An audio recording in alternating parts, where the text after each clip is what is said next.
Bismillahirrahmanirrahim. Assalamualaikum warahmatullahi wabarakatuh. Waalaikumsalam warahmatullahi wabarakatuh. Selamat sore semua teman-teman yang ada di Zoom ini. Yang pertama-tama terhormat Dr. Putri Zuharbi MPD selaku dosen sosiolinguistik dan Profesor Dr. Zainal Rafli MPD.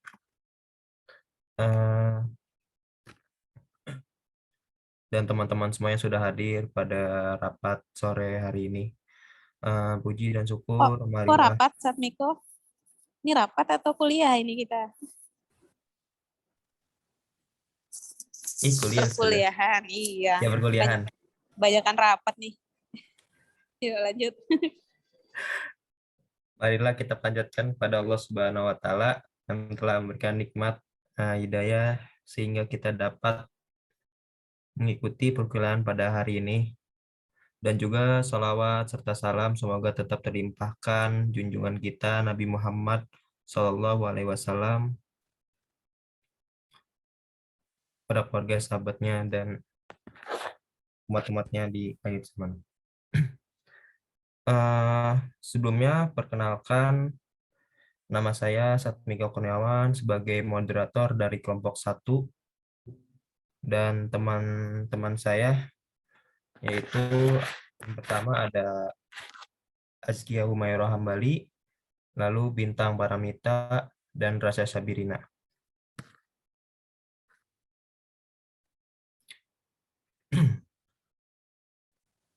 Mungkin langsung dibawakan materinya yang pertama oleh Rasya Sabirina.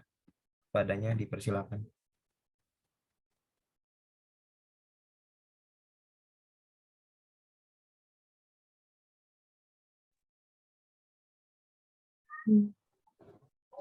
Yang pertama, sebelumnya mohon izin aku takut keluar soalnya jaringannya kurang bagus.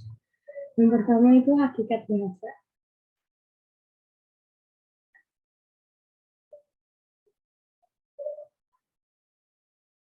Pada dasarnya bahasa adalah sebuah sistem, artinya bahasa itu dibentuk oleh sejumlah komponen dengan pola yang tetap dan dapat memiliki beberapa kaidah di dalamnya. Atas adanya pernyataan tentang bahasa adalah sebuah sistem yang memiliki pola tertentu, maka jelas dalam suatu bahasa akan terdapat adanya subsistem di dalamnya. Subsistem ini mencakup fonologi, morfologi, dan sintaksis.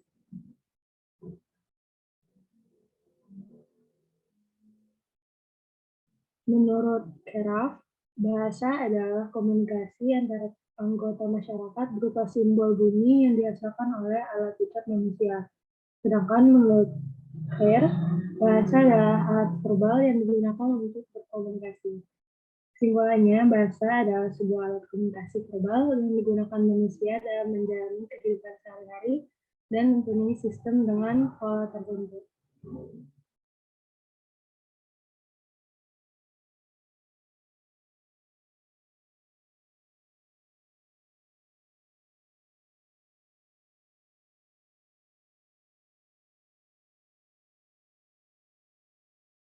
Baik, yang selanjutnya yaitu fungsi-fungsi bahasa.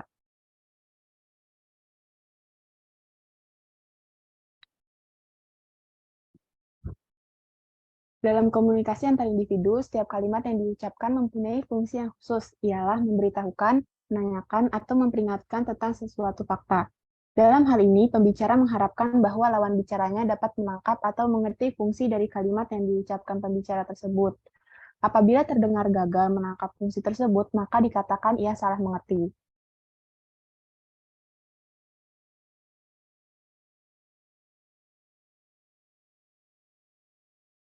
Wardau, di tahun 1972, yaitu seorang pakar sosiolinguistik mengatakan bahwa fungsi bahasa adalah alat komunikasi manusia, baik lisan maupun tulisan. Namun fungsi ini sudah mencakup 5 fungsi dasar yang menurut Kinevi disebut fungsi ekspresi, fungsi informal, fungsi eksplorasi, fungsi persuasi, dan fungsi entertainment. Bagi sosiolinguistik, konsep bahasa bahwa Konsep bahwa bahasa alat atau berfungsi untuk menyampaikan pikiran dianggap terlalu sempit sebab seperti dikemukakan Fishman di tahun 1972, bahwa yang menjadi persoalan sosiolinguistik adalah who speak what language to whom, when, and to what end. Oleh karena itu, fungsi-fungsi bahasa itu antara lain dapat dilihat dari sudut penutur, pendengar, topik, kode, dan amanat pembicara.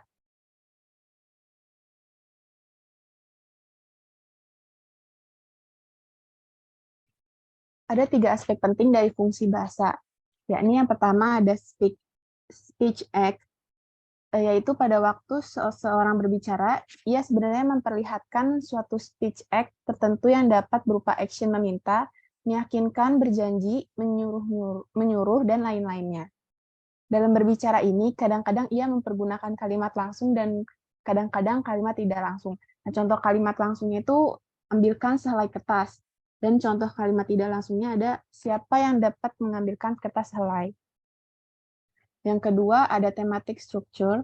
Thematic structure ini mempunyai fungsi yang sama pada semua bahasa dan pada umumnya mempunyai 3 fungsi utama, yaitu menyampaikan informasi baru dan informasi lama atau informasi yang sudah ada, menyampaikan subjek dan predikat, dan menyampaikan kerangka atau frame dan sisipan atau insert. Yang ketiga ada proportional content, yaitu karena pembicara ingin menyampaikan ide-ide tertentu kepada pendengar, maka kalimat yang dipilihnya harus pula merefleksikan jalan pikiran si pembaca mengenai objek-objek, kejadian-kejadian, dan fakta-fakta yang ada seperti yang dimaksudkan oleh speech act melalui kalimat tersebut. Ide-ide ini sering pula disebut sebagai an ideational content.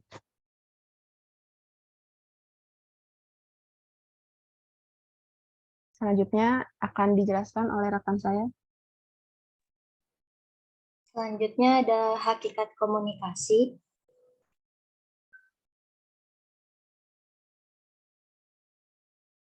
Hakikat komunikasi adalah sebuah proses pernyataan antar manusia, di mana yang dinyatakan adalah pikiran atau perasaan seseorang kepada orang lain dengan menggunakan bahasa sebagai alat penyalurnya.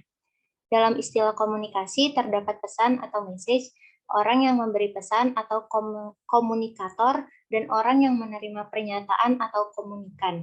Komunikasi juga berarti proses penyampaian pesan oleh komunikator kepada komunikan. Selain itu, pesan dalam komunikasi memiliki 2 aspek, yakni yang pertama adalah isi pesan, the content of message, dan kedua adalah lambang atau simbol.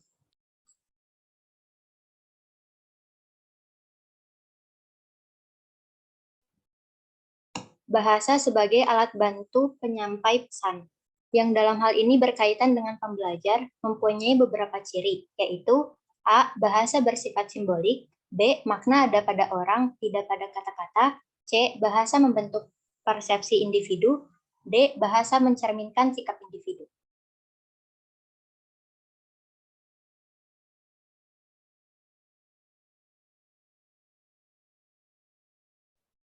Komunikasi verbal dan nonverbal komunikasi verbal atau kata-kata merupakan lambang-lambang abstrak yang dibuat sekelompok orang tertentu yang sepakat dengan memberikan makna-makna tertentu juga terhadap lambang-lambang tersebut. Komunikasi nonverbal adalah pesan-pesan yang dinyatakan bukan lewat sarana linguistik. Karakteristik dan ciri-ciri komunikasi nonverbal antara lain A. Komunikasi nonverbal mentransmisikan perasaan, B. Komunikasi nonverbal bermakna ganda, C. Banyak dari komunikasi nonverbal terikat kebudayaan, D. Komunikasi nonverbal memiliki banyak fungsi.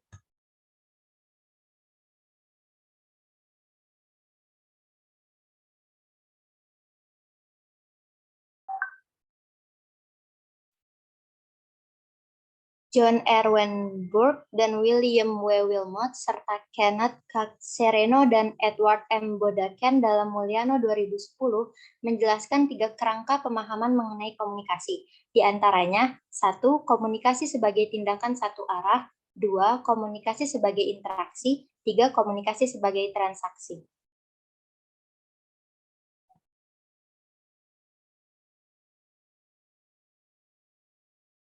Selanjutnya akan dibacakan oleh rekan saya. Oke, yang keempat itu ada komunikasi bahasa. Lanjut.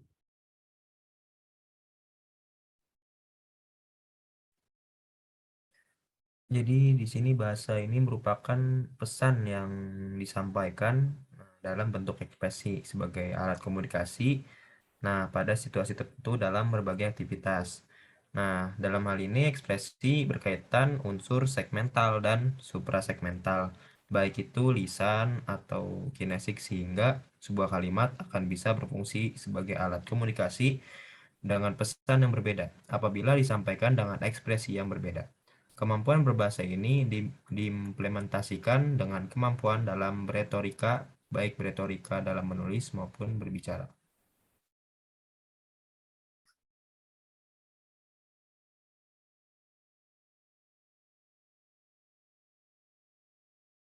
Dari cara penyampaiannya, Effendi membagi pola komunikasi sebagai berikut. Di sini yang pertama ada pola komunikasi primer, lalu ada pola komunikasi sekunder, lalu ada pola komunikasi linear, dan pola komunikasi sirkuler. Lanjut.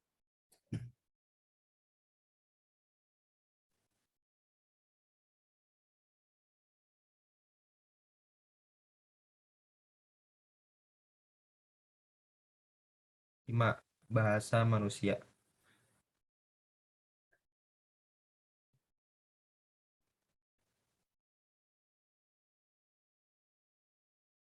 Berdasarkan cara penyajiannya, bahasa dibedakan menjadi dua sarana, yaitu sarana dengan bahasa tulis dan bahasa lisan.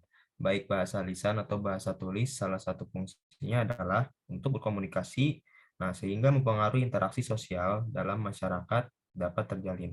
Bahasa lisan antara daerah satu dengan daerah lain berbeda yang disebut dengan dialek. Guna menyatukan bahasa di masyarakat dari beberapa daerah diperlukan bahasa nasional. Oke, dilanjutkan oleh Askia.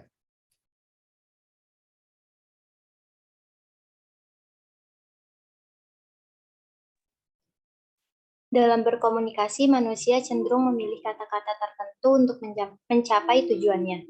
Pemilihan kata-kata tersebut bersifat strategis. Dengan demikian, kata yang diucapkan, simbol yang diberikan, dan intonasi pembicaraan tidaklah semata-mata sebagai ekspresi pribadi atau cara berkomunikasi, tetapi dipakai dengan sengaja untuk maksud tertentu.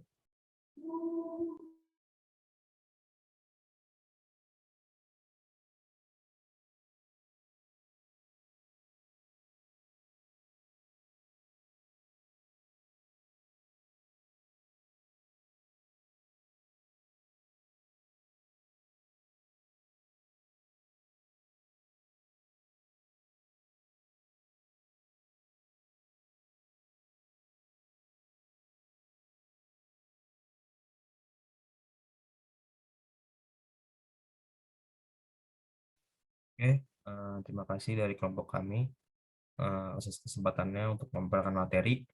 Selanjutnya ini akan dibuka tanya jawab. Jika ada yang ingin ditanyakan, silakan raise hand.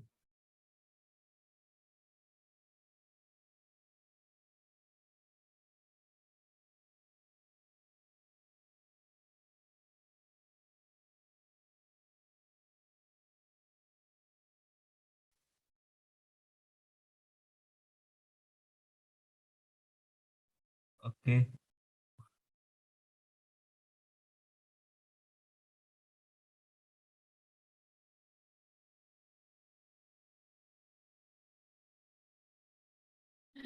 Ada 6 tuh, Sarmiko. ya tadi yang pertama siapa? Aji apa Sabrina? Boleh deh Diana, yang pertama tadi. Oh, Diana. Ya udah coba. Oke, Diana. kan tadi kan udah jelasin ya, pembagian pola komunikasi itu kayak ada 4 ya. Nah, itu boleh tolong lebih dijelasin secara detail sama dikasih contohnya nggak? Kasih.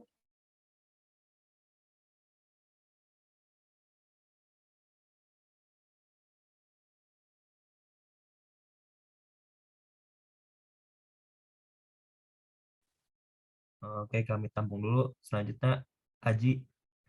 Habis itu Sabrina ya. Oke, syukur Niko.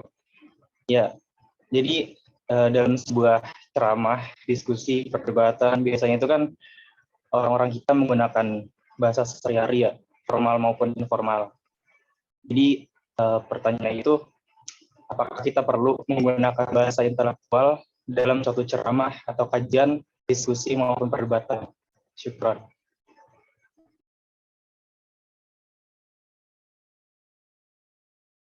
Oke, terima kasih Aji. Kami tampung dulu. Selanjutnya Sabrina.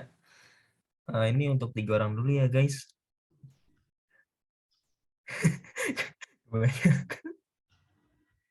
Terima kasih Satmiko atas kesempatannya. Jadi saya mau tanya, kan tadi udah dijelasin ya terkait fungsi-fungsi bahasa. Apakah bahasa mempunyai ciri-ciri? Kalau ada, boleh disebutkan. Terima kasih.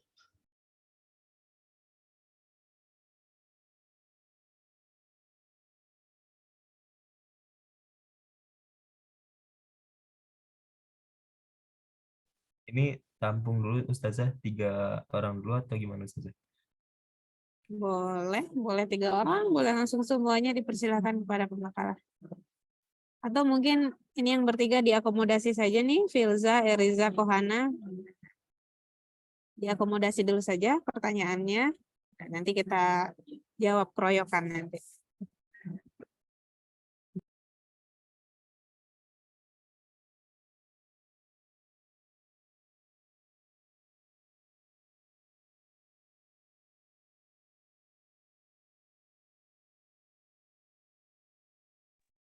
Satmiko? Ya Ustazah. Ya, maksud saya pertanyaan Filza, Eriza dengan Kohana boleh ditanyakan dulu saja. Jadi termin 1 langsung 6 pertanyaan. Oke, ya udah Filza. Oke, terima kasih Satmiko atas kesempatannya. Izin bertanya, di sini kan fungsi bahasa ada 3 aspek. Nah, masih bingung sama yang tematik struktur. Di makalah ada tertulis dalam suatu pembicaraan, biasanya informasi baru itu akan diberi tekanan pada bagian kalimat tertentu. Tekanannya misalnya diberi suara agak meninggi atau mengadakan jeda. Masih agak bingung sama yang itu, boleh dijelasin yang kalimat yang tadi, sama kalau bisa kalau ada contoh boleh. Ya mungkin itu.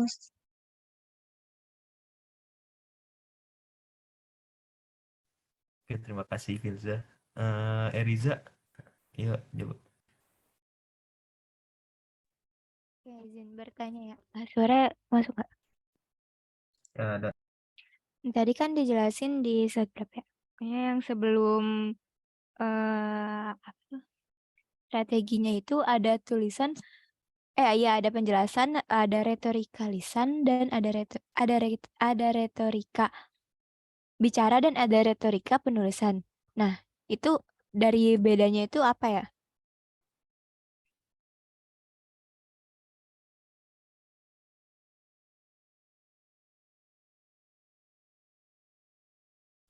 Oke, dua kali bisa. Ya, paham nggak, Satmiko?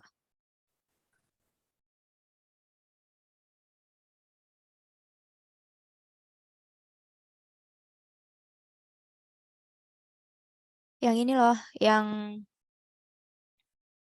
nih, kemampuan berbahasa ini diimplementasikan dengan kemampuan dalam berretorika, baik berretorika dalam menulis maupun berbicara.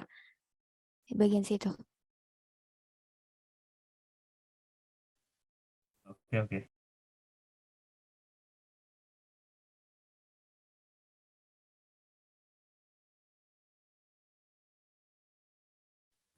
Ya. Wahana. Terima kasih Satmiko atas kesempatannya. Izin bertanya, tadi kan udah jelasin fungsi-fungsinya. Sekarang mau nanya tentang apa sih hubungan bahasa dengan komunikasi secara spesifiknya. Terima kasih. Oke, terima kasih Wahana. Itu tamu dulu.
Silakan pemakalah.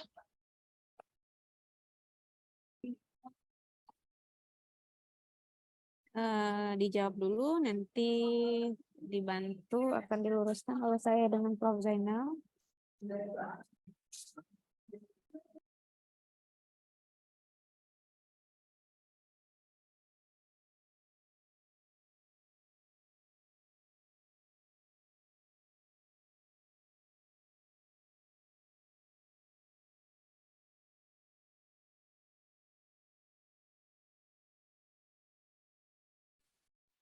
Lagi didiskusikan.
Oke, Afwan sudah izin menjawab pertanyaan-pertanyaan dari teman-teman, tapi mungkin ini jawabannya nggak berurutan ya. Yang pertama, saya mau jawab pertanyaannya Aji tentang perlukah menggunakan bahasa intelektual dalam ceramah, debat, dan kayak gitu-gitu kan ya? Bener gak, Ji? Iya, betul. Oke. Ini jawabannya mungkin bisa salah, bisa benar ya. Jadi, perlukah menggunakan bahasa intelektual dalam ceramah, debat, dan lain-lain? Tergantung dari sasaran atau target orang yang mau kita komunikasikan gitu, atau mau kita sampaikan pesan yang ingin kita sampaikan. Misalkan kita mau menceramah di depan masyarakat desa di pedalaman gitu. Nah, kalau misalkan kita menggunakan bahasa intelektual yang dimana mereka masyarakat di kampung pedalaman itu belum terlalu paham gitu sama tingkat bahasa yang bahasa intelektual gitu, kan berarti tujuan kita menyampaikan komunikasi atau pesan itu kan nggak tersampaikan ya ke mereka. Jadi sebaiknya digunakan bahasa-bahasa yang sekiranya cocok dan mudah dimengerti sama target atau tujuan yang ingin kita komunikasikan. Kalau misalkan kita ingin ceramah di depan kayak misalkan di pengajian gitu, yang sementara orang-orang pengajian itu udah punya ilmunya nih, udah punya ilmu yang cukup gitu untuk memahami bahasa-bahasa tinggi gitu, kayak bahasa-bahasa intelektual. Nah, berarti kita bisa nih menggunakan bahasa intelektual yang sekiranya dapat dimengerti sama masyarakat pengajian itu. Kalau misalkan lagi debat nih, kalau debat sih pastinya menggunakan bahasa intelektual gitu, kayak bahasa ilmiah gitu, karena kalau debat itu kan bukan sekedar ngomong yang nggak ada akhirnya gitu. Kita memperdebatkan suatu hal yang pastinya tuh ada topik khusus dan penting untuk dibicarakan. Berarti biar saling memahami dan sampai itu tujuan pesan dari debat kita, maka kita bisa menggunakan bahasa intelektual tersebut. Itu mungkin jawaban dari kelompok kami. Apakah dapat diterima, dapat dipahami? Iya, jadi intinya kita menggunakan bahasa intelektual itu dengan taraf orang-orang yang berbeda kan ya tingkatannya. Iya, jadi nggak semuanya kita bisa menggunakan bahasa intelektual. Iya, betul. Mungkin kalau bahasa intelektual itu bisa digunakan kepada para petinggi negara, ya kan? Iya, betul. Atau mikir politik lah. Dia berkonsisten atau enggak. Oke, syukran Bintang dan kelompok 1. Oke, syukran juga atas pertanyaannya. Selanjutnya, saya ingin jawab pertanyaan dari Filza tentang tematik struktur yang tadi. di fungsi-fungsi bahasa.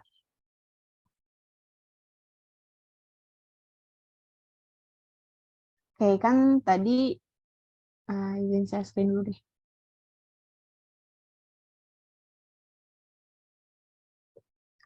Oke, kan tematik structure ini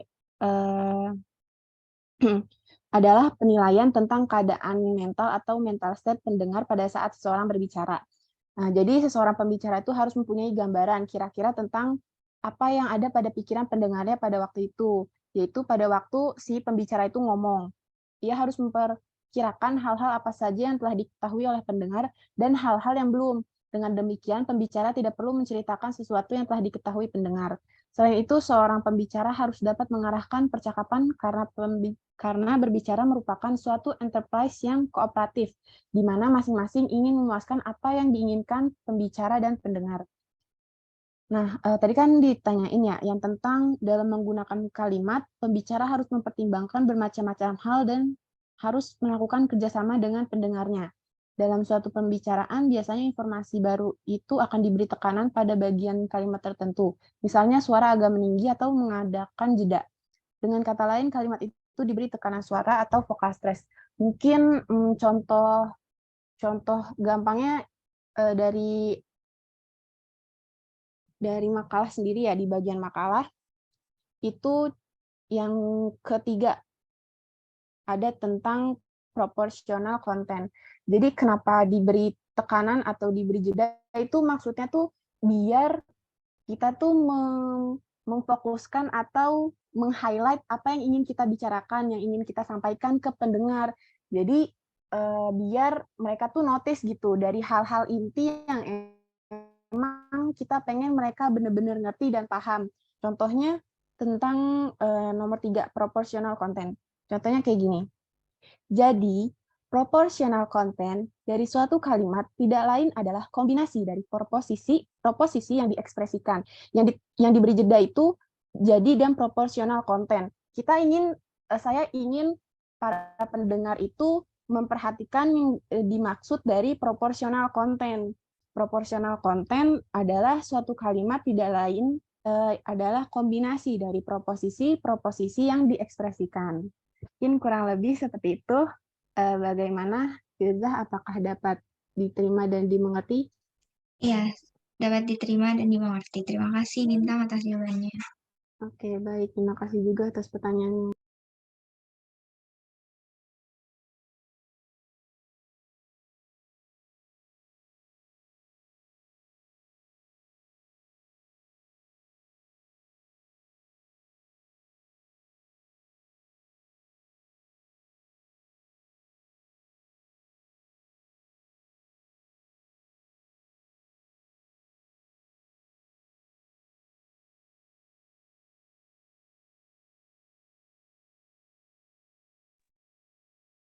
Izin menjawab pertanyaan dari Kohana, yaitu apa hubungan antara bahasa dan komunikasi. Jadi kan bahasa itu kan memegang peranan penting sebagai alat komunikasi di kehidupan manusia. Karena dengan bahasa itu manusia bisa berinteraksi, bisa berkomunikasi satu dengan yang lainnya. Nah, manusia itu kan makhluk sosial, sudah pastinya butuh interaksi dan komunikasi satu dengan lainnya. Nah, komunikasi itu juga butuh yang namanya media atau alat. Nah, media atau alat yang dibutuhkan dalam komunikasi itu adalah bahasa. Jadi bahasa dan komunikasi itu saling berhubungan dan saling membutuhkan gitu. Kayak bahasa itu media atau alat dalam berkomunikasi dan komunikasi itu membutuhkan alat atau media dan medianya itu adalah bahasa. Mungkin seperti itu, Kohana, apakah bisa diterima? Ya, bisa. Terima kasih ya atas jawabannya. Terima kasih kembali.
Dilanjutkan, silakan.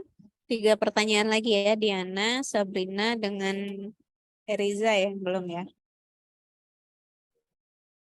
Selanjutnya izin jawab pertanyaan dari Sabrina itu tentang ciri-ciri bahasa ya. Atau biasanya disebutnya sifat-sifat bahasa gitu. Sifat-sifat bahasa itu ada banyak gitu. Kayak misalkan bahasa sebagai sistem, bahasa merupakan lambang, bahasa juga bersifat arbitrer. Nah, bahasa sebagai sistem itu maksudnya dia ada polanya gitu, ada komponen-komponennya. Kalau kita kan biasanya untuk dalam bahasa Indonesianya ada subjek, predikat, objek, terus keterangan. Terus bahasa juga merupakan lambang. Misalkan kalau kita menyebut kata misalkan kambing gitu, yang dibayangkan kan dengan bunyi kambing yang kita bayangkan itu berarti kan hewan bertingkat gitu. Nah, terus juga bahasa bersifat arbitrer atau mana suka. Jadi kayak misalnya menyebut si kambing itu, orang-orang bisa memaknai bentuknya tuh macam-macam gitu. Yang pasti kayak misalkan tahu kambing itu bentuknya seperti apa, terus warnanya ada apa, dan sebagainya. Bagaimana Sabrina? Pernah terjawab? Sudah, Rana. Terima kasih. Terima kasih kembali. Oke, izin menjawab pertanyaan dari Eriza. Jadi gini ya Eriza, menurut KBBI, retorika itu umumnya itu keterampilan berbahasa secara efektif. Retorika adalah studi tentang pemakaian bahasa secara efektif dalam karang-mengarang. Mungkin tadi tentang dalam menulis, mungkin dalam kayak seperti membuat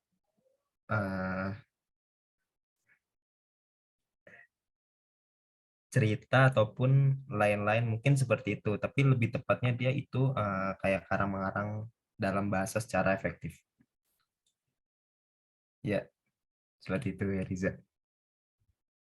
Kalau yang satu lagi, kalau yang apa tuh retorika dalam yang diimplementasikan dalam retorika berbicara gitu, itu tuh kayak gimana?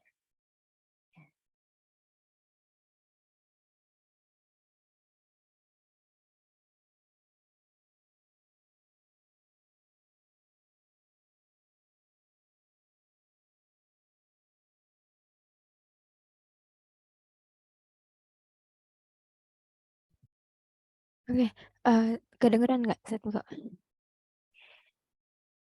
Nah, yang tadi kan Set Muka menjelaskan bagaimana output retorika dalam menulis.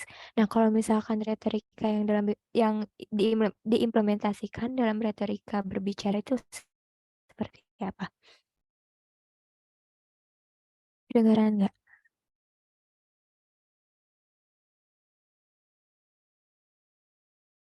Ya, mungkin dibantu anggota kelompoknya ini pertanyaannya Tadi Eriza. apa yang berbicara Eriza? Jadi kayak retorika berbicara itu mengatur komposisi kata, menyampaikan dan kayak mengajak orang lain sehingga itu mudah dipahami oleh orang itu dan diterima pendengar. Nah, mungkin seperti itu. Oh, jadi retorika dalam berbicara tuh seperti pemilihan diksinya atau gimana? Kayak mengatur komposisi kata. Hmm. Jadi biar orang itu mudah memahami gitu, mudah diterima gitu. Dan serta kayak orang itu berkesan. Ya, oke. Makasih, Satvika. Syukran.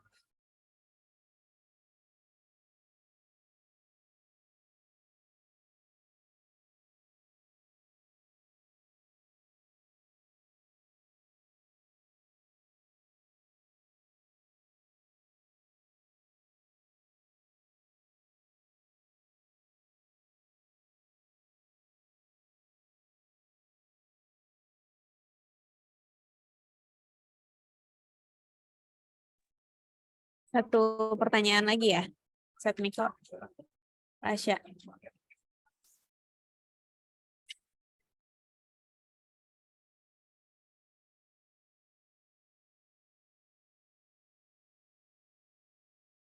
Sebentar Ustazah.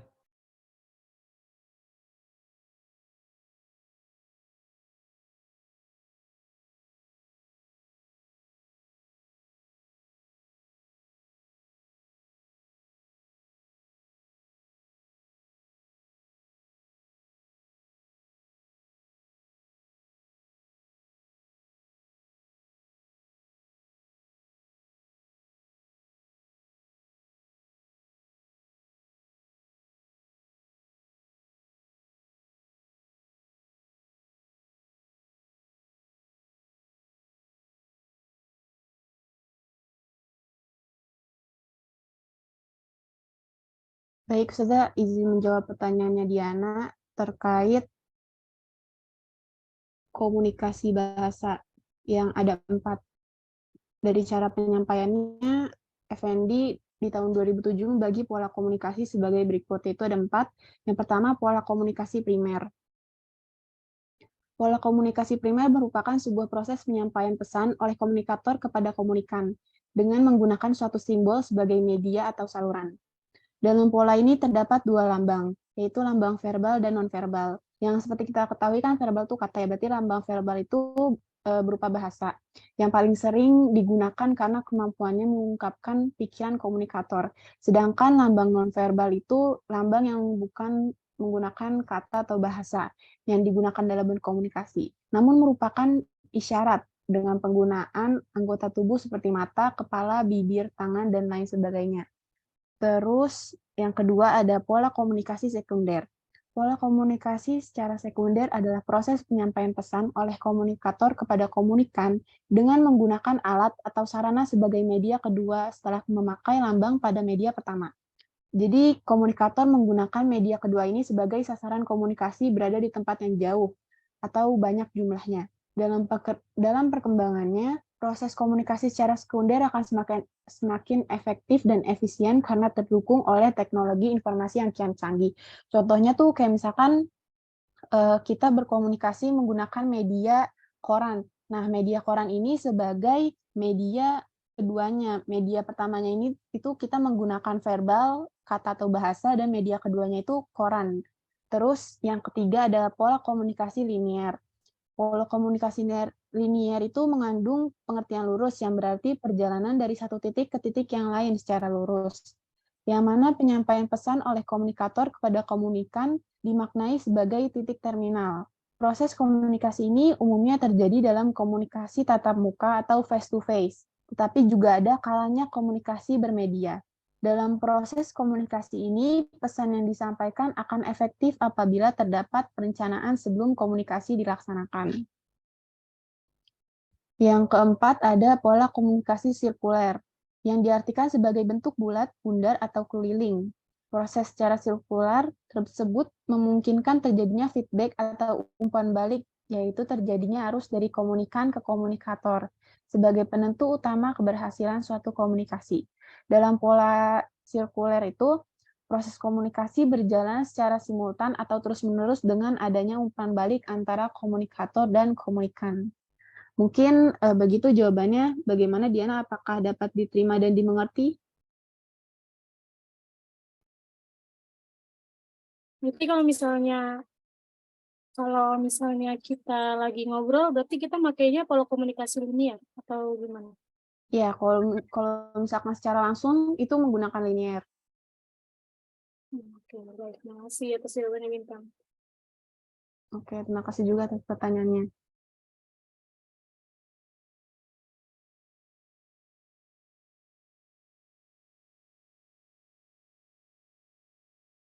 Oke, Ustazah, sudah dijawab semua pertanyaannya? Oke, sudah dijawab semua ya pertanyaannya. Ada 1, 2, 3, 4, 5, 6.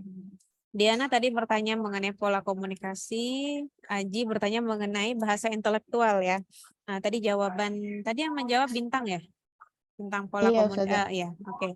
Ya, sudah benar jawabannya harus disesuaikan dengan orang yang kita ajak berkomunikasi. Tapi misalnya nih, kalian kan anggota organisasi kampus ya? Anggota BEM ya.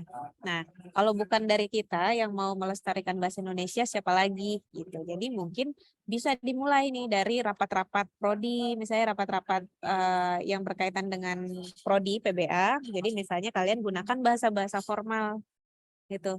Karena kan biasanya dalam komunikasi apa namanya non formal itu kalian pasti menggunakan istilah-istilah atau kata-kata yang misalnya bakalan gitu ya. Itu bakalan itu kan tidak resmi ya. Nah, jadi coba dimulai dari kebiasaan itu karena nanti kebiasaan berkomunikasi kalian itu nanti akan bisa digunakan nanti setelah lulus. Nah, karena sudah terbiasa menggunakan bahasa yang baik dan benar, begitu sudah lulus tuh sudah tidak canggung gitu, tidak canggung untuk menggunakan bahasa yang baik, bahasa-bahasa intelektual itu yang menunjukkan kalau memang kalian ini ada isinya gitu. Jadi kadang dalam berkomunikasi kan kita perlu menunjukkan kalau apa yang kita sampaikan ini ada isinya gitu. Nah, dimulai dari penggunaan bahasa formal saja dulu. Gitu ya. Oke, lalu tadi pertanyaan Sabrina tentang ciri-ciri bahasa. Oke, saya akan jelaskan setelah ini. Retorika, bahasa, dan komunikasi. Oke, nah sekarang kita masuk dulu ke ranah bahasa ya. Nah, ini giliran saya. Prof. Zainal izin sebentar, sedang menunggu sholat asar sebentar ya. Oke, ini Satmiko jadi panda di sini. Oke, apa itu bahasa? Silakan. Tadi kan sudah dengar nih presentasi dari pemakalah tentang bahasa. Nah, apa itu bahasa? Sebuah alat komunikasi. Iya, Diana. Bahasa? Sebuah alat komunikasi. Oh ya. Sekaligus menjawab pertanyaan Kohana ya. Jadi bahasa itu adalah alat untuk berkomunikasi. Tapi secara definisi bahasa itu apa? Apakah teman-teman sudah memahaminya? Karena ini nanti berkaitan dengan sejauh mana sesuatu itu bisa dikatakan sebagai bahasa. Oh ini bahasa, oh ini bukan. Ada? Tadi pemakalah tuh udah menjelaskan tuh tentang sistem, lambang. Tadi ada arbitrer nggak disebutkan oleh pemakalah? Paramita sempat menyebutkan arbitrer nggak tadi? Enggak, Ustaz. Oh, tidak ya. Oke. Oke, saya yang jelaskan kalau begitu. Jadi bahasa itu unsurnya sebenarnya unsur utama bahasa itu ada 3. Sistem, lambang, bunyi. Nah, itu adalah bahasa. Bahasa itu adalah sistem karena bahasa itu dibentuk oleh sejumlah komponen. Ya, karena bahasa itu dibentuk oleh sejumlah komponen, baik itu secara fonologi, jadi ada aturan mengartikulasikannya, baik secara morfologi, aturan untuk membentuk kata, dan sintaksis, aturan untuk membentuk kalimat gitu. Jadi misalnya gini, Aisyah mau belajar bahasa Prancis, pasti kan diawali dari apa? Mengartikulasikan apa namanya kata-kata dalam bahasa Prancis, ya kan? Atau Alia mau belajar bahasa Arab, pasti dimulai dari mengartikulasikannya, baru beranjak ke bagaimana membentuk kata, lalu beranjak bagaimana membentuk kalimat. Nah, itulah yang disebut sebagai bahasa. Jadi setiap bahasa itu memiliki sistem. Ada sistemnya. Gitu ya. Yang pertama, bahasa itu memiliki sistem. Yang kedua, bahasa itu memiliki lambang. Nah, jadi mungkin lambang tulisan bahasa Arab dengan bahasa Indonesia itu berbeda. Ya, jadi segala sesuatu yang dilambangkan, yang ada lambangnya, nah itu biasanya berasal dari bahasa itu. Jadi sesuatu dikatakan bahasa kalau dia punya sistem, dia punya lambang. Dan yang ketiga, dia memiliki bunyi tentu saja. Jadi ada bunyinya. Nah, menurut teman-teman di sini, nah kemarin tuh saya lupa di kelas yang mana nih kita membahas mengenai apakah hewan punya bahasa atau tidak. Nah, menurut teman-teman hewan punya bahasa atau tidak? Jika didefinisikan 3 tadi nih, bahasa adalah sistem, lambang, bunyi.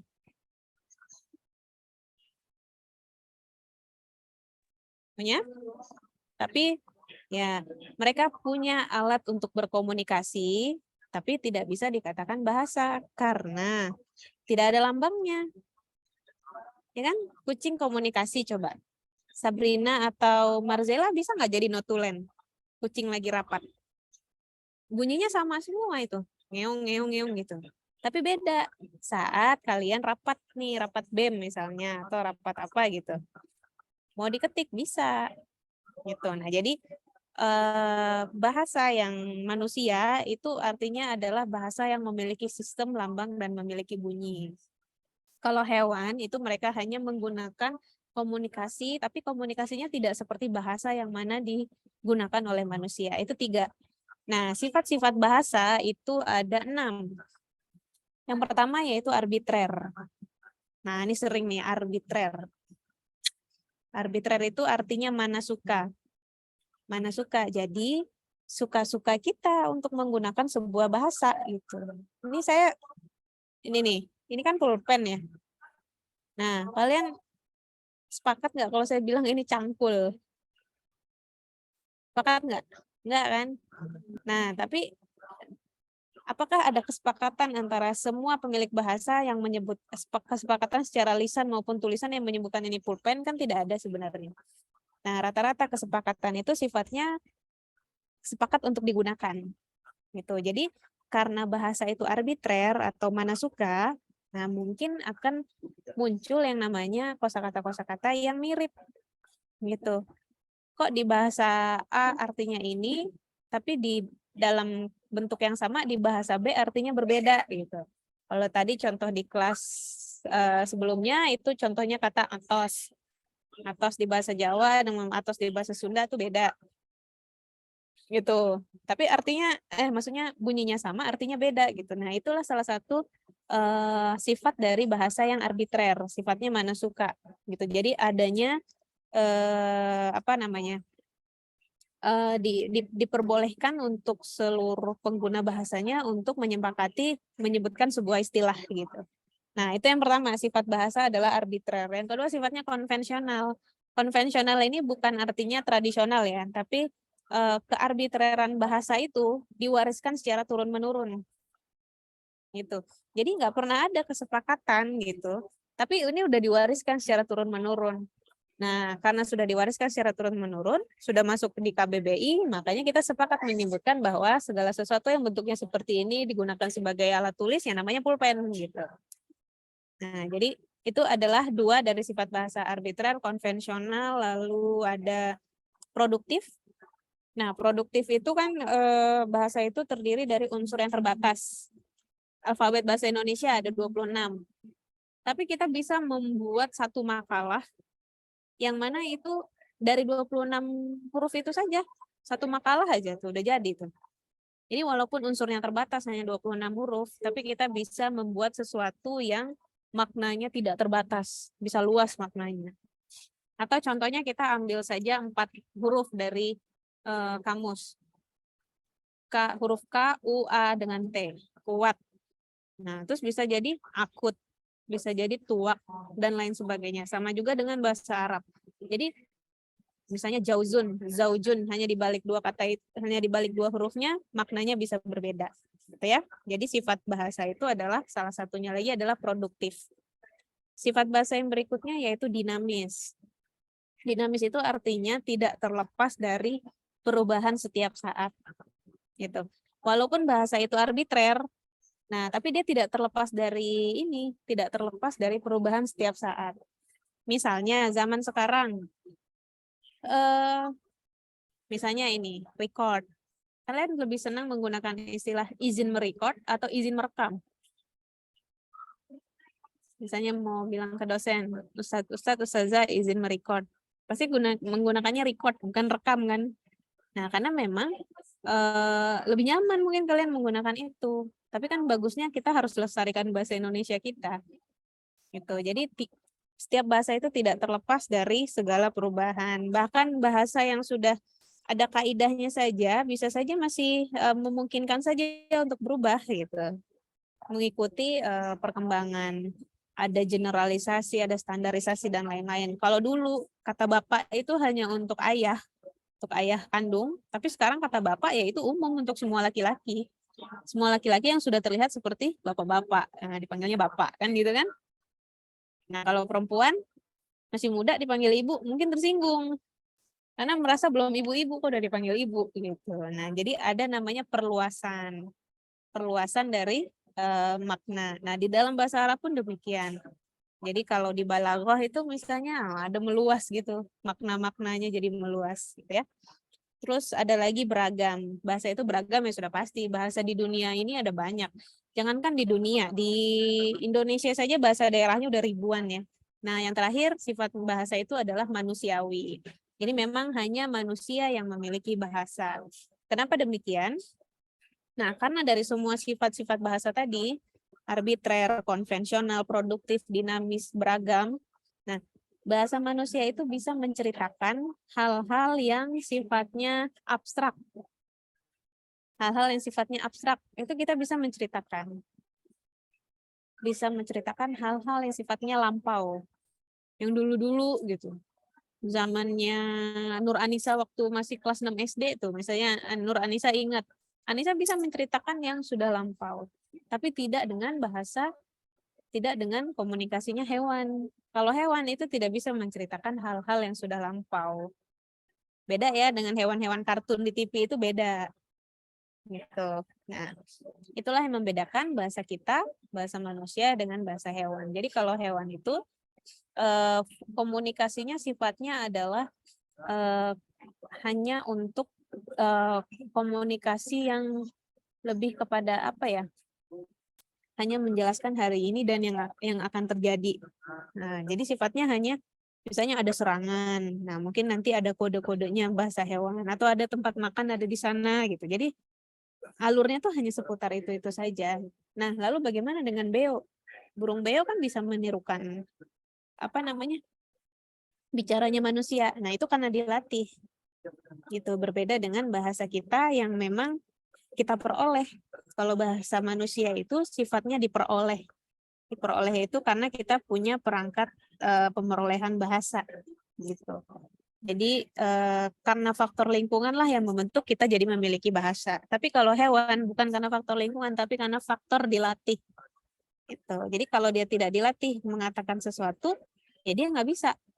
Misalnya ada beo yang hanya dilatih Assalamualaikum silakan masuk. Nah udah dia hanya bisanya itu saja. Nah tapi dia tidak pernah dilatih misalnya mengucapkan Waalaikumsalam silakan keluar gitu ya. Dia nggak bisa. Tapi kalau manusia mungkin saja bisa. Gitu. Karena pernah mendengar, pernah melihat keluarganya menyampaikan seperti itu. Nah jadi yang bisa disimpulkan mengenai ciri-ciri atau pengertian dari bahasa itu adalah tadi 9 hal tadi. Bahasa adalah sistem, lambang, bunyi yang sifatnya arbitrer, konvensional, dinamis, produktif, beragam, dan manusiawi. Jadi 9 itulah yang dikatakan sebagai bahasa. Seperti itu. Jelas sampai di sini teman-teman? Mengenai bahasa? Ini bahasa secara linguistik ya. Nah, lanjut lagi bahasa secara komunikasi. Bahasa tadi siapa yang bertanya mengenai komunikasi? Ada Kohana. Ya, kalau Eriza lebih kepada retorika ya. Nah, sekarang kita berbicara dulu mengenai komunikasi. Dalam komunikasi itu ada berapa komponen yang harus terpenuhi? Ada yang ingin berpendapat? Dalam bahasa ada berapa komponen?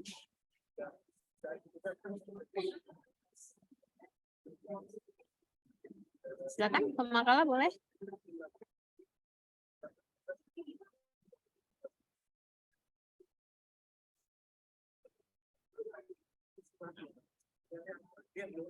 Ya, sampai sini jelas nggak nih gambarnya, teman-teman? Jelas. Nah, dalam berkomunikasi ada beberapa komponen yang harus terpenuhi. Yang pertama yaitu adalah pihak yang berkomunikasi. Orang-orang yang berkomunikasi ada si pengirim pesan, ada si penerima pesan. Lalu yang kedua adalah informasi yang ingin disampaikan tentang apa. Lalu yang ketiga adalah alat komunikasi yang digunakan tuh apa. Apakah bahasanya lisan, apakah tulisan, apakah isyarat, dan lain sebagainya. Nah, dalam proses komunikasi, proses inilah yang berlangsung sebenarnya. Nah, jadi kenapa di pertemuan awal kemarin kita menyinggung mengenai kita bisa berbahasa karena ada sistem saraf khusus yang di dalam otak kita yang benar-benar khususnya untuk adalah kemampuan berbahasa. Gitu. Karena saya ambil contoh misalnya ada Rara dengan Aji, ada Rara dengan Aji. Rara dengan Aji berkomunikasi nih. Yang pengirim pesannya Rara. Rara ingin menyampaikan pesan kepada Aji. Nah, pesannya misalnya seputar presentasi misalnya. Nah, Rara mau bertanya kepada Aji, Aji, apakah makalahnya sudah selesai? Gitu, ya. Pertanyaannya seperti itu yang mau disampaikan oleh Rara. Nah, dalam proses itu ada semantical encoding dulu nih yang dilakukan oleh Rara. Jadi Rara itu mengonsep dulu, oh ya saya mau bertanya kepada Aji karena kita sedang dalam satu kelompok, jadi kita harus membuat sebuah makalah. Jadi dikonsep dulu oleh Rara, semantical encoding, lalu dia menyusun kalimatnya tuh. Aji, apakah makalahnya sudah, apakah PowerPoint sudah dibuat misalnya. Sebenarnya kita misalnya PowerPoint ya. Aji, apakah PowerPoint-nya sudah dibuat. Nah, lalu disampaikanlah oleh Rara dalam bentuk phonological encoding. Nah, sampailah pesan itu ke telinganya Aji. Nah, pesan itu sampai di telinga Aji juga melalui 3 proses ini, semantic decoding, grammatical decoding, dan phonological decoding. Gitu. Nah, kalau komunikasinya berlangsung lancar, itu akan ada umpan balik atau timbal balik. Jadi tadi tuh penjelasan Askia atau Rasya tadi, yang tentang pertanyaannya Diana tuh. Nah, jadi ada komunikasi yang adanya umpan balik tuh. Nah, tapi miskomunikasi itu terjadi kalau ada gangguan di encoding dengan decoding. Nih, jadi dari Rara menyampaikan pesan kepada Aji, itu ada gangguan misalnya di Rara. Misalnya, Rara tidak menggunakan bahasa dengan gramatika yang baik dan benar, atau Rara tidak menyampaikannya dengan artikulasi yang jelas, atau Rara tidak melihat lingkungan sekitarnya. Misalnya lingkungan sekitarnya itu bising, tapi Rara tidak meninggikan suaranya, gitu. Sehingga pesan yang diterima oleh Aji itu nggak tertangkap, gitu. Artinya ada gangguan di encoding, ada gangguan di si pengirim pesan. Nah, sebaliknya, si pengirim pesannya si Raranya udah benar nih. Secara artikulasi sudah benar, secara gramatika sudah benar, secara lain-lainnya sudah benar, tapi sampai di Ajinya miss gitu. Nah, berarti ada gangguan di penerima pesan, entah misalnya Ajinya bengong, sedang tidak fokus misalnya, atau memang Ajinya tidak paham apa yang disampaikan, konsep yang disampaikan oleh Rara tadi. Misalnya ada perbedaan bahasa di antara keduanya. Nah, jadi gangguan atau miskomunikasi bahasa, miskomunikasi itu bisa terjadi karena adanya gangguan di encoding dari si pengirim pesan atau adanya gangguan dari decoding si penerima pesan. Gitu. Nah, kalau ini ada gangguan, nah berarti dia jadi miskom. Tapi kalau mulus saja nggak ada gangguan, ya udah. Jadi komunikasinya tektok, gitu. Tektok. Gitu. Misalnya gini, pertanyaannya Rara, Aji, apakah PowerPoint sudah jadi? Gitu. Nah, tapi karena Rara berbicaranya di lingkungan yang bising, sehingga Aji menerima pesannya, Aji, PowerPoint-nya sudah jadi. Gitu. Nah, akhirnya Aji nggak membuat PowerPoint lagi tuh. Begitu besok presentasi, loh PowerPoint-nya mana? Gitu. Nah, akhirnya loh, bukannya kemarin Rara bilang sudah? Enggak, Rara bertanya gitu. Nah, berarti ada di mana tuh miss-nya, di encoding atau di decoding? Nah, itulah. Jadi kalau misalnya Aji menerima pesan, rasanya Rara sudah menyampaikan dengan benar, tapi Aji kok menerimanya beda, nah bisa jadi gangguannya itu ada di lingkungan antara encoding dengan decoding ini. Itu entah Raranya yang artikulasinya tidak pas, kadang kan kita sering ya, ini kamu bertanya apa ngasih tahu gitu. Karena artikulasinya tidak pas sehingga nggak sampai pesannya di kita. Gitu. Nah, jadi kedepannya teman-teman saat berkomunikasi, misalnya terjadi miskomunikasi antara kalian, nah kalian periksa. Jadi bukan saling menyalahkan terlebih dahulu. Tapi teman-teman periksa dulu, apakah Gangguannya ada di encoding atau decoding. Gangguan itu bisa karena faktor lingkungan, faktor pilihan kata yang digunakan oleh si pengirim pesan, atau faktor lainnya. Gitu. Jadi jangan langsung menyalahkan. Jadi Aji tidak langsung menyalahkan Rara. Loh, Rara kan kemarin bilang sudah buat PowerPoint-nya. Rara juga menyalahkan. Loh, saya kan udah bertanya dengan betul. Nah, gitu. Tidak seperti itu, tapi periksa dulu nih. Gangguannya ada di mana? Encoding atau decoding. Gitu. Jadi kalau ternyata memang situasi kita, jadi dua-duanya nggak salah. Situasinya ternyata yang membuat terjadinya gangguan. Seperti itu. Nah, jadi ilmu komunikasi yang seperti ini teman-teman semua bisa terapkan dalam komunikasi sehari-hari. Mulai hari ini dan ke depannya. Entah itu untuk rapat, entah itu untuk komunikasi sehari-hari, entah itu untuk kuliah dan lain sebagainya. Gitu. Jadi saat kalian ingin melakukan pengiriman pesan, benar-benar perhatikan lingkungan, benar-benar perhatikan kaidah yang ingin diucapkan, artikulasinya dan lain sebagainya. Nah, sama halnya si penerima pesan juga harus benar-benar memperhatikan apakah yang diterima oleh dia, si penerima pesan itu sudah benar-benar sesuai dengan si pengirim pesan. Seperti itu. Sampai sini jelas mengenai proses terjadinya komunikasi. Nah, kalau di awal kan kemarin kita bahas ya mengenai saraf ya. Ada sistem saraf, ada orang-orang yang memiliki gangguan. Dia bisa berkomunikasi, dia bisa berbicara, tapi yang dibicarakan tuh nggak jelas, tidak jelas gitu. Ada kan? Nah, mungkin ada gangguan di sini nih, grammatical encodingnya dia berantakan gitu. Secara semantik dia tahu dia ingin menyampaikan apa. Nah, tapi karena dia grammatical encodingnya error, sehingga apa yang disampaikan ke dia sebagai pengirim pesan akhirnya error gitu. Nah, sama halnya dengan ada orang yang memiliki kerusakan di bagian reseptif gitu. Jadi dia dia gimana ya, bisa menerima, dia paham tapi nggak bisa menyampaikan lagi gitu. Nah, jadi kalau dalam proses komunikasi itu ternyata ada 3 hal ini yang berlangsung, tapi rasanya kok nggak serumit ini ya. Kayak saya nih mau berbicara sekarang, ya udah saya bicara aja, nggak serumit ini gitu. Nggak harus rumit semantik, gramatikal, fonologi, pengirim pesan, ada encoding, pesan, decoding, sampai ke benak kalian, sampai ke telinga kalian. Nah, di kalian kan juga sudah melalui ini. Nah, kok rasanya tidak serumit ini? Nah, memang jika dibuatkan alurnya ya jadinya seperti ini. Selalu ada proses itu. Untuk itu makanya kita selalu diminta sebelum berbicara, pikirkan dulu. Ya, maksudnya pikirkan ininya dulu nih, secara semantiknya, gramatikal, fonologikalnya gitu. Ditambah lagi nanti kalau kita bicarakan nanti tersinggung tidak ya orangnya dan lain sebagainya gitu. Nah, kita dalam berkomunikasi harus benar-benar mengusahakan agar tidak ada gangguan baik itu di encoding dengan decoding. Seperti itu, teman-teman. Sampai sini ada pertanyaan?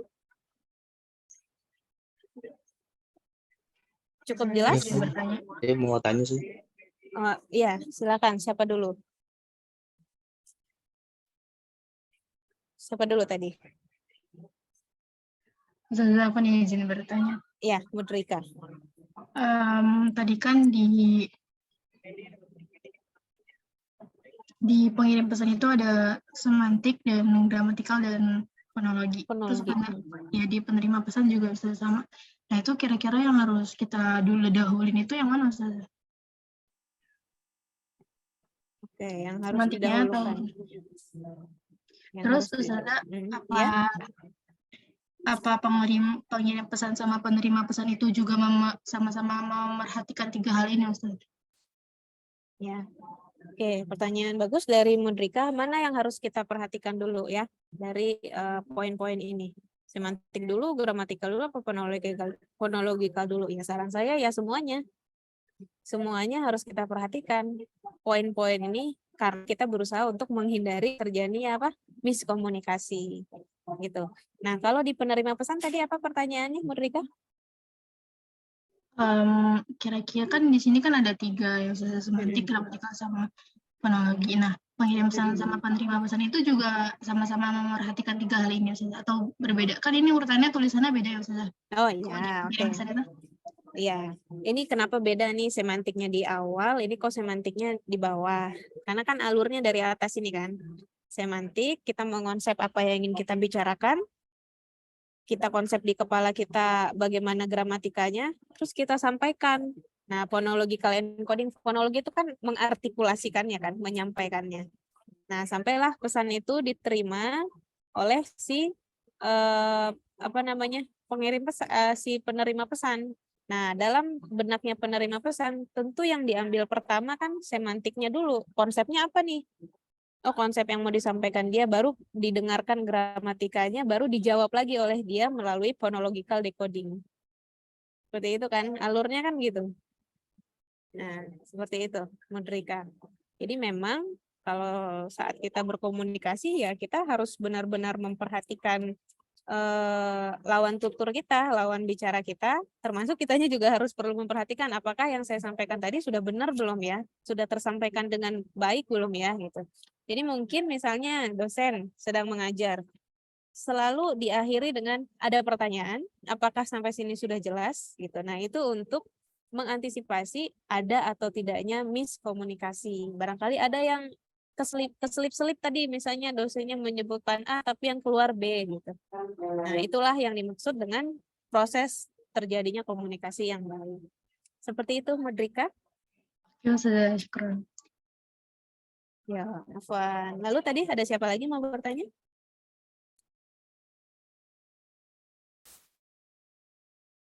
Tadi saya bertanya melalui kolom chat Zoom Ustaz. Oh ya, ada fungsi bahasa, salah satunya tidak ada berarti tidak bisa disebut bahasa. Tapi kan bahasa isyarat itu tidak bunyi. Kenapa tetap disebut bahasa? Oke, kalau isyarat itu lebih kepada paralinguistik. Jadi sesuatu yang dibutuhkan untuk menunjang kemampuan berbahasa seseorang. Jadi mungkin kita akan lebih sampai kalau berkomunikasi menggunakan tangan. Akan sampai gitu kalau pakai tangan. Gitu. Nah, tapi berbeda dengan yang dimaksud bahasa isyarat dalam konteksnya misalnya komunikasi orang-orang yang berkebutuhan. Ya. Nah, kalau itu memang bahasa isyaratnya. Sementara kalau bahasa isyarat yang di sini yang kita komunikasikan adalah bahasa isyarat yang fokusnya hanya untuk komunikasi kita. Komunikasi kan makan, mau minum, nah gitu. Tapi kalau bahasa isyaratnya orang-orang yang berkebutuhan kan mungkin ada huruf-hurufnya tertentu gitu. Ada gerakan-gerakan tertentu yang itu difahami oleh orang-orang yang mempelajari itu. Gitu. Jadi bahasa isyarat memang tidak berbunyi, tapi dia juga disebut sebagai salah satu alat untuk komunikasi. Ya, bahasa isyarat itu juga dikatakan sebagai alat untuk komunikasi. Itu kalau yang kita bahas di sini bahasa secara linguistik. Bahasa secara linguistik gitu, bahasa yang kita pelajari saat ini. Seperti itu. Diana. Oke. Ada lagi? Saya mau tanya Ustaz. Ya, Gifari. Tadi kan bahasa itu berarti apa ya, eksistensial gitu, Ustaz. Keberadaannya ada gitu, kayak walaupun kita pikirin itu kan bahasa itu. Terus ada gak sih apa ya, hal yang nggak ada bahasanya gitu? Gifari, suara Gifari sampai di saya putus-putus nih. Saya menghindari adanya gangguan decoding, mungkin bisa diulang. Ya saja, kan bahasa itu berarti eksistensial ya. Ada gitu tadi, walaupun hanya sebuah pemikiran berarti itu kan bahasa ya. Ya. Terus ada gak sih hal yang nggak ada bahasanya gitu, kayak aktivitas yang nggak ada bahasanya? Nah, aktivitas yang tidak ada bahasanya. Bingung saya jawabnya. Tapi gini, terkadang kita itu menggunakan bahasa lain misalnya sehari-hari pakai bahasa Indonesia. Tapi ada kegiatan yang mana nggak bisa disebutkan, nggak ada kosakatanya dalam bahasa Indonesia. Tapi di bahasa Jawa ada gitu. Akhirnya kita beralih pakai bahasa Jawa gitu, minjem bahasa Jawa. Nah, itu bisa saja terjadi. Ya kan? Kan mungkin ada tuh beberapa definisi terjatuh dalam bahasa Jawa. Kalau dalam bahasa Indonesia kan jatuh gitu. Tapi kalau dalam bahasa Jawa, kalau jatuh ke depan, ke samping, ke belakang, jatuh karena kepleset, karena apa, itu punya istilahnya masing-masing. Nah, mungkin dalam bahasa Indonesia tidak mengakomodasi karena dianggapnya sama semua gitu. Nah, tapi di bahasa Jawa mengakomodasi karena mungkin menurut bahasa Jawa ini penting untuk diketahui. Dia jatuhnya kenapa dulu nih? Bagaimana bentuk kan gitu ya kalau di Jawa kan jatuh ke depan, ke belakang, ke samping, kepleset, terus jatuh karena apa itu kan kosakatanya beda-beda. Tapi kalau dalam bahasa Indonesia kan hanya terjatuh gitu. Nah, bisa jadi masyarakat bahasa Indonesia itu tidak membutuhkan apa? Tidak membutuhkan ini seberapa jenis terjatuhnya dia itu tidak diperlukan. Tapi kalau dalam bahasa Jawa dibutuhkan. Nah, jadi mungkin bisa saja Givari dengan teman-teman menemukan ada istilah yang ada di bahasa saya, di bahasa daerah saya, tapi kok nggak ada di bahasa Indonesia, gitu. Atau ada di istilah di bahasa Indonesia, tapi kok nggak ada di bahasa Arab, gitu. Kenapa kata nasi di kita dan berbagai macam olahannya itu punya nama? Tapi begitu kita masuk ke restoran, yang mana restorannya menunya pakai bahasa Inggris, semua olahan nasi pasti rice. Kalau di kita kan lontong, lemper, apalagi olahan nasi, bubur. Tapi kalau di restoran di misalnya yang pakai bahasa Inggris kan rice with apa, steam rice, steam apa gitu kan, bubur aja steam rice gitu. Nah, karena mungkin orang sana tidak seperti kita yang memang makanan pokok kita nasi. Kalau makanan pokok mereka kan bukan nasi. Nah, makanya mereka sulit mendefinisikan sebuah kata karena tidak ada kebutuhan terhadap kata tersebut. Jadi kalau Al-Ghifari menyebutkan ada nggak sih yang tidak ada bahasanya gitu, aktivitas yang tidak ada bahasanya? Saya bisa katakan tergantung kebutuhan si pengguna bahasanya, gitu. Seperti itu ya, Al-Ghifari. Ya, terima kasih. Ya, afwan. Nah, terus gini satu lagi. Terkadang kita pakainya bahasa pertamanya. Nih, mana yang lebih dulu digunakan kata selfie atau swafoto?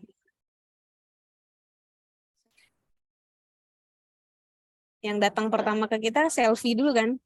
Selfie, foto sendiri. Lalu diserap dalam bahasa Indonesia, dicarikan kaidah yang sesuai. Akhirnya menggunakan swafoto. Itu karena mulai ada kebutuhan. Coba dulu di tahun 90-an.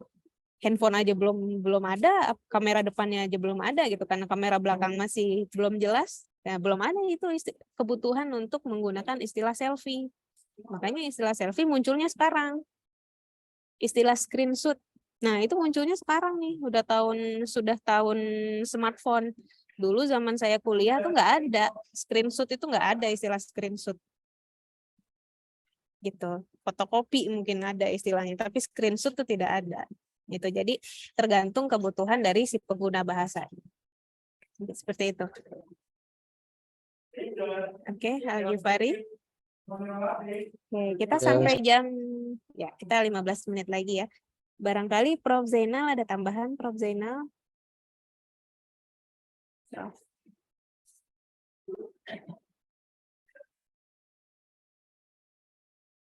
Oke, Prof mungkin masih di perjalanan ya.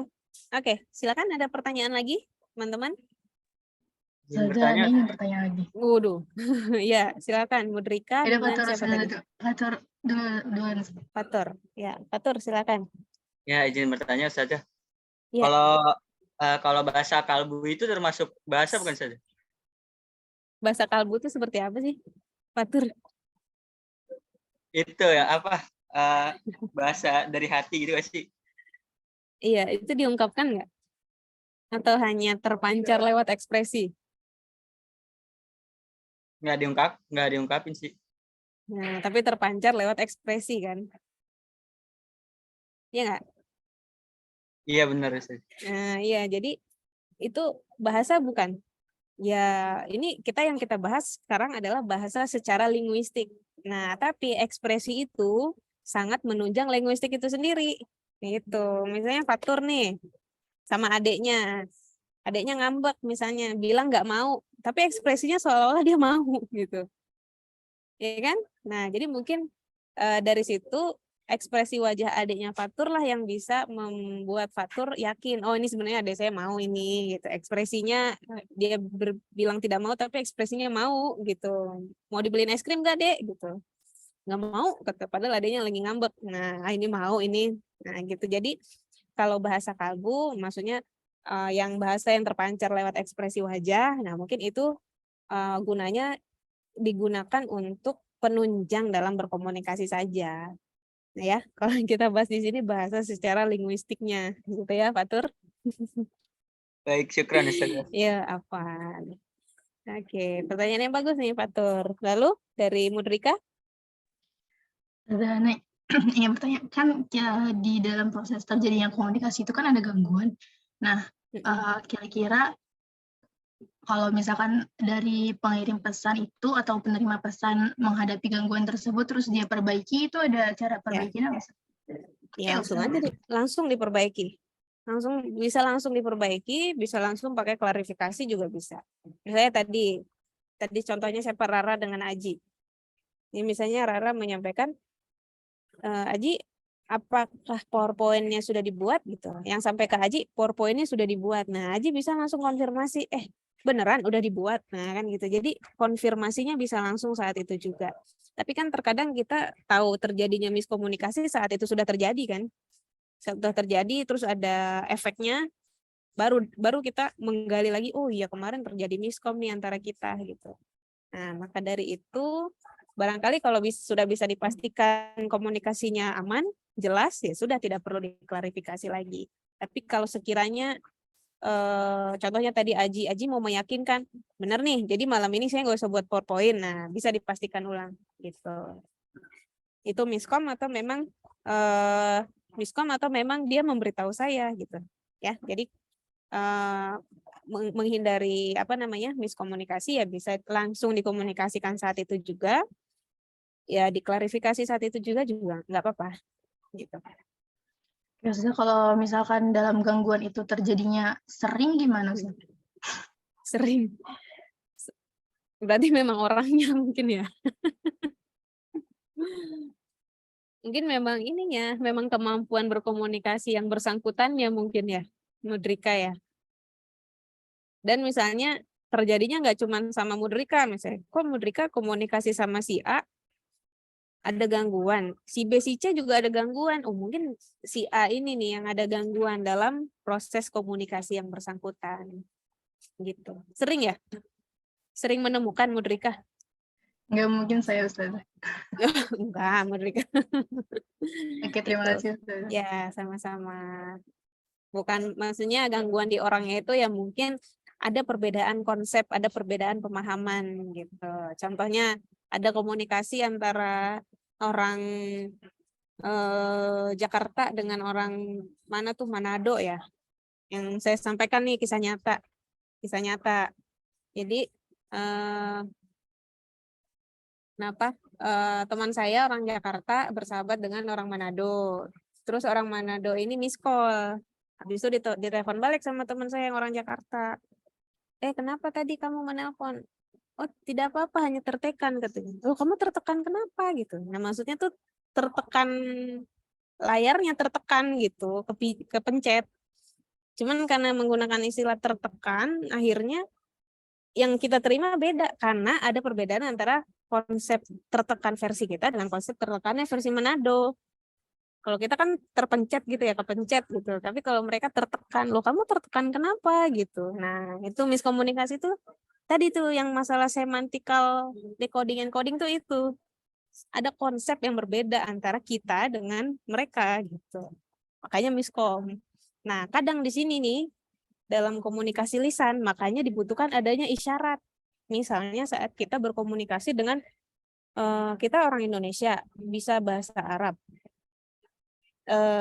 Tapi kita bertemu dengan orang Inggris yang sama sekali nggak bisa bahasa Arab atau bahasa Indonesia misalnya. Habis itu kan kita berkomunikasi pakai bahasa Inggris ala kita, tapi ada isyarat-isyarat yang memudahkan untuk berkomunikasi. Nah, itu boleh digunakan untuk menghindari miskomunikasi tadi. Makanya isyarat-isyarat, ya mungkin ekspresi tadi nih yang ditanyakan Fatur, nah itu menunjang komunikasi kita gitu. Gitu, Merdeka? Oke, Ustazah. Oke, senang nih hari ini banyak yang bertanya. Ada Diana, Aji, Sabrina, Filza, Eriza, Kohana, Mudrika, Gifari, Fatur. Laris nih berarti kelompok ini nih presentasinya. Oke, Presentasi sudah diisi oleh teman-teman? Udah ya. Sekali lagi, Prof. Zainal mohon izin barangkali ada tambahan, Prof. Oke, mungkin Prof masih di perjalanan. Bisa kita cukupkan ya pertemuan kita hari ini. Oh ya, sebagai catatan, bukan bermaksud mengkritisi pertemuan atau presentasi hari ini, tidak. Saya ingin menginformasikan kepada teman-teman mengenai PowerPoint. PowerPoint itu isinya apa? Poin-poin kan? Nah, namanya kan PowerPoint, isinya poin-poin. Nah, jadi usahakan kalian harus punya keterampilan dalam membuat sebuah PowerPoint sehingga tidak terlihat seperti power text. Nah, rata-rata kalau diperhatikan tuh mahasiswa itu presentasi hanya membaca apa yang sudah diketik di PowerPoint tersebut. Gitu kan. Kalau membaca kan semua audiens juga bisa membacanya.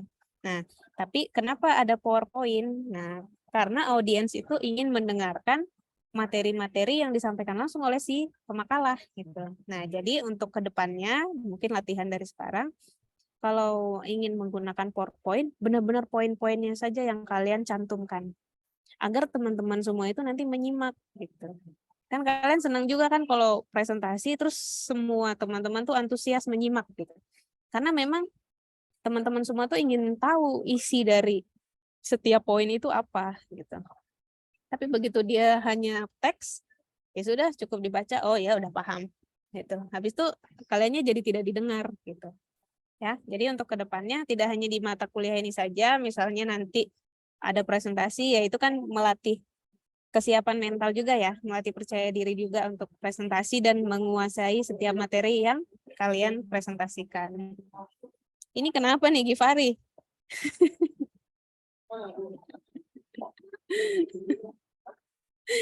Oke, kita nggak bahas itu ya di sini. Oke, teman-teman, beri tepuk tangan dulu untuk pemakalah dan keaktifan teman-teman semua. Oke, alhamdulillah. Nah, pertemuan yang akan datang semoga bisa efektif, efisien, dan berjalan lancar seperti pertemuan hari ini untuk kelompok 2 ya. Disiapkan presentasinya dengan baik. Terima kasih teman-teman semua. Naftatin bi qiraati hamdalah. Nggak ada suaranya. Naftatin bi qiraati hamdalah. Oke. Billahi taufiq wal hidayah. Mohon maaf dari saya dengan Prof. Zainal ya kalau hari ini ada penyampaian yang kurang pas. Nah, semoga tidak terjadi miskom antara kita. Oke, billahi taufiq wal hidayah. Assalamualaikum warahmatullahi wabarakatuh. Waalaikumsalam warahmatullahi wabarakatuh.